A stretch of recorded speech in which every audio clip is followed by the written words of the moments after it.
Hola, soy el doctor José Ernesto Contreras Pulido y hoy quiero hablarles sobre el tema Yo y mi casa serviremos a Jehová.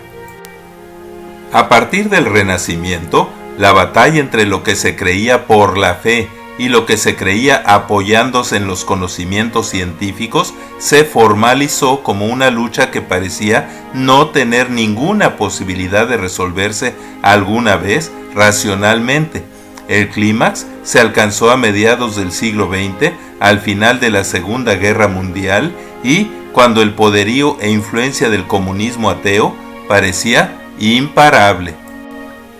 Fue inevitable que aún los mejores creyentes experimentaran una crisis de identidad, pusieran en duda lo saludable y sostenible de la creencia en Dios, la infalible veracidad de la Biblia y la posibilidad de creer que Jesucristo era el verdadero Dios o solamente un gran profeta, el maestro de maestros y el único revolucionario del pensamiento que logró partir la historia en dos, antes de Cristo y después de Cristo. Muchos cristianos y aún seminarios completos ante el dilema de creer en Dios y creerle a Dios y a su revelación inspirada y veraz registrada en la Biblia, o creer en la filosofía atea o el pseudocristianismo de la teología llamada de la alta escuela, sucumbieron. Esto le sucedió al reverendo Charles Templeton, mentor y mejor amigo de Billy Graham, quien ante el tal dilema decidió apostatar de la fe y fungir como un académico. Pero por gracia de Dios, muchísimos más cristianos decidieron seguir el ejemplo de cristianos ejemplares y valientes como el reverendo Billy Graham, quien después de tener un reencuentro con Dios y una reafirmación decisiva de su fe, decidió seguir en las filas del remanente fiel de cristianos evangélicos que valientemente, por fe, prefirieron creer y proclamar sin intimidarse las verdades absolutas de la Biblia durante el resto de sus vidas. Fue entonces que, como ahora, los padres tuvieron que enfrentarse a la necesidad de decir como Josué: ahora pues teman, o sea, respeten reverentemente a Jehová, y sírvanle con integridad y en verdad, y si mal les parece servir a Jehová, escojan hoy a quién servirán, si a los argumentos de la falsamente llamada ciencia, la cual profesando algunos se desviaron de la fe, porque yo y mi casa serviremos a Jehová. Pero sorprendentemente, por la providencia del Maestro de Maestros, el mismo progreso masivo de la ciencia que sobre todo a finales del siglo XX y principios del siglo XXI sucedió en cumplimiento de la profecía de Daniel que dice que en el tiempo del fin la ciencia aumentará, y junto con la caída cada vez más evidente y casi total del comunismo, cambiaron radicalmente la historia. Ahora, el incremento abrumador de evidencias científicas, sobre todo en los últimos 10 años, en ciencias como la genómica, que es el estudio de los genes, y la biología molecular, que es el estudio de las moléculas propias de la vida, en todas las ocasiones confirman que la Biblia tiene razón. Así, ahora los creyentes, escépticos, ateos y evolucionistas por igual, cada vez encuentran menos argumentos para dudar de la Biblia. Más de 3000 años posteriores a que Dios nos revelara muchas de sus verdades, miles de hallazgos científicos sustentan ahora en forma incontrovertible la veracidad de conceptos bíblicos como que los seres vivos fueron creados de barro, o sea, de polvo y agua, según su género y especie, necesariamente en forma simultánea, o sea, en 7 días, pues la cadena alimenticia y los fenómenos como la polinización y la simbiosis, que es un tipo de asociación vital entre dos tipos de plantas o animales, etc., lo hicieron indispensable para la supervivencia.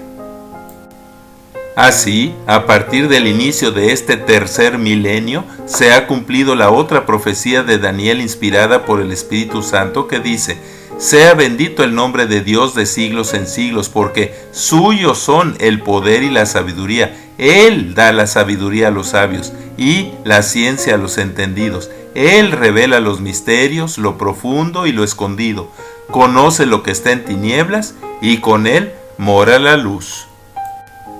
Se le llama misterio a una verdad obvia de la que aún no tenemos completa explicación, como son la vida, la conciencia y la creatividad, pero gracias a nuevos conocimientos, muchos de los que eran antes misterios ahora ya no lo son, como a qué se refiere la Biblia cuando habla de la simiente del varón y de la mujer, que se descubrió que eran el espermatozoide y óvulo, y cuando habla de la concepción y la gestación, o sea, el desarrollo dentro de la matriz de un nuevo ser humano.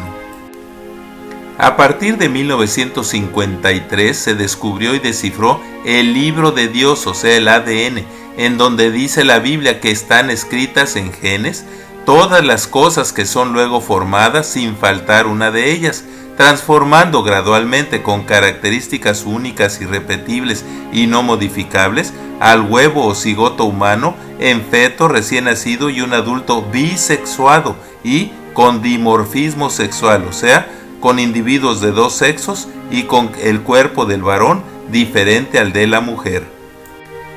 Es así que ahora entendemos que todas las cosas, la materia, el universo y la vida, fueron hechas por Dios y no por la casualidad, y que lo que de Dios se conoce nos es manifiesto, pues las cosas invisibles de Él, su eterno poder y deidad, ahora se hacen claramente visibles, siendo entendidas por medio de las cosas hechas, o sea, la naturaleza, de modo que no tenemos excusa.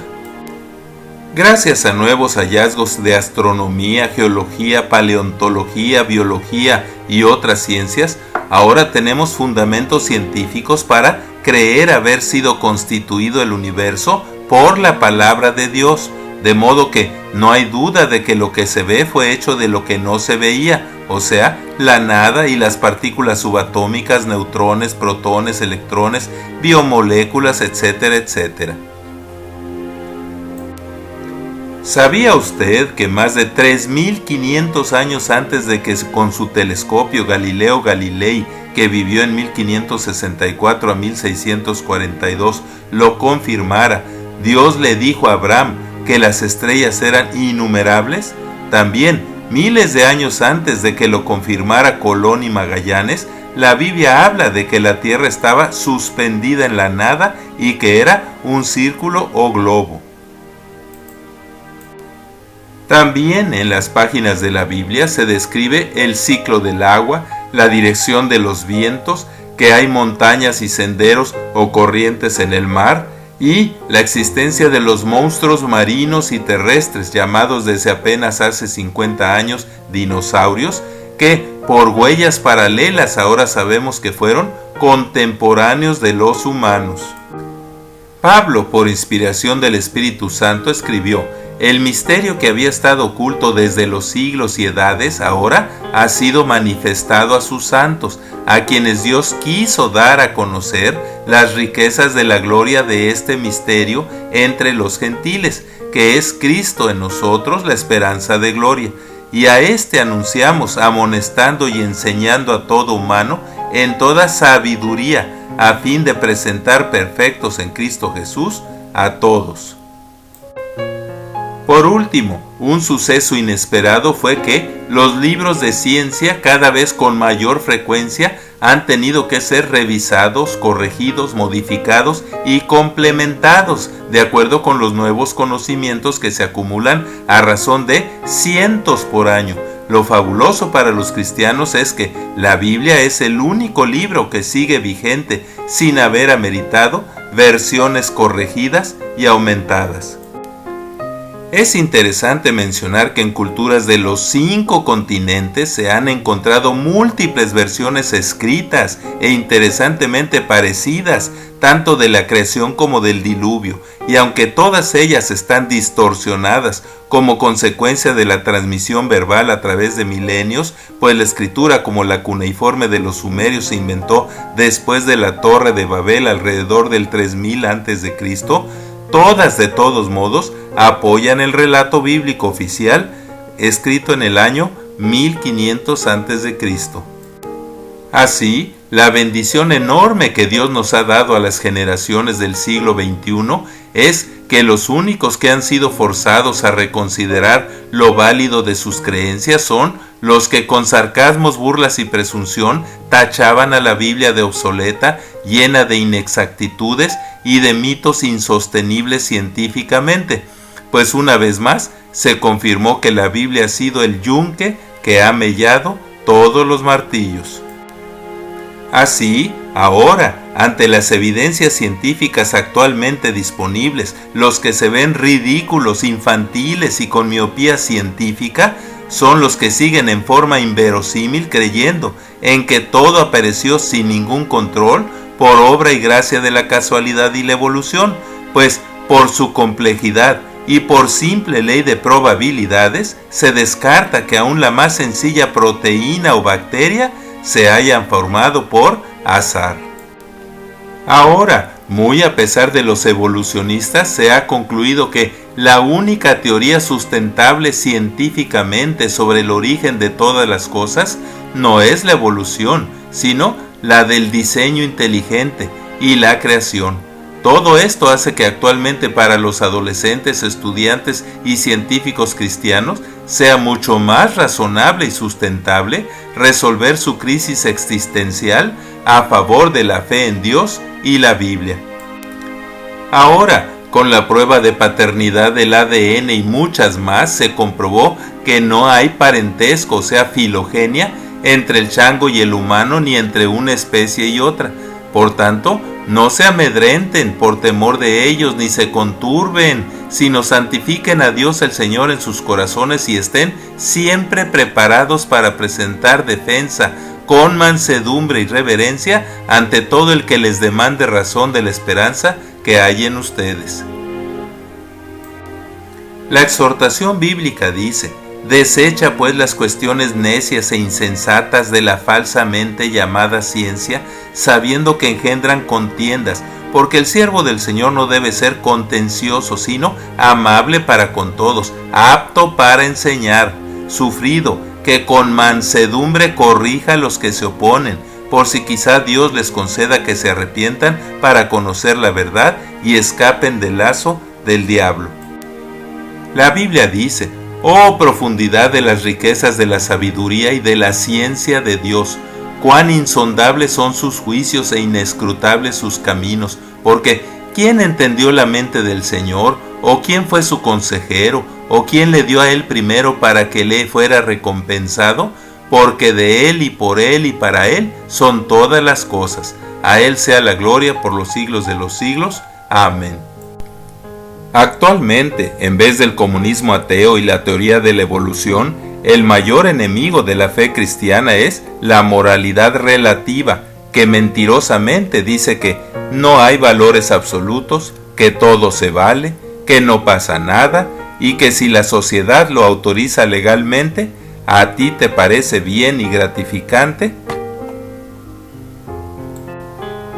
Pero la Biblia dice: ay de los que a lo malo dicen bueno y a lo bueno malo, que hacen de las tinieblas luz y ponen lo amargo por dulce. Ay de los que son sabios y prudentes ante sí mismos, y ay de los que son valientes para beber licor y mezclar bebidas, pues por haber dejado la ley de Dios serán consumidos como rastrojo. No te dejes pues mover fácilmente de tu manera bíblica de pensar, pues nuestro gozo, convicción y oración es que sean llenos del conocimiento de su voluntad en toda sabiduría e inteligencia espiritual, para que anden como es digno del Señor, agradándole en todo, llevando fruto en toda buena obra y creciendo en el conocimiento de Dios, quien creó y sustenta todas las cosas con la palabra de su poder. Amén. A Dios le gustan los pactos, y desde el Edén ha hecho pactos con el humano. Es más, Él promete que aunque nosotros seamos infieles a algún pacto, Él permanece fiel. Así, aunque depende más de la decisión de cada uno de nuestros hijos, si quieren escoger creer en Dios y creerle a Dios, o sea, a la Biblia, nos conviene hacer el pacto de Josué y decirle a Dios: con la ayuda de Dios, yo y mi casa serviremos a Jehová. confiando en la promesa que dice, serás salvo tú y toda tu casa. Amén, que así sea. Muchas gracias por su atención y es mi oración que Dios les siga bendiciendo ricamente. Amén, así sea.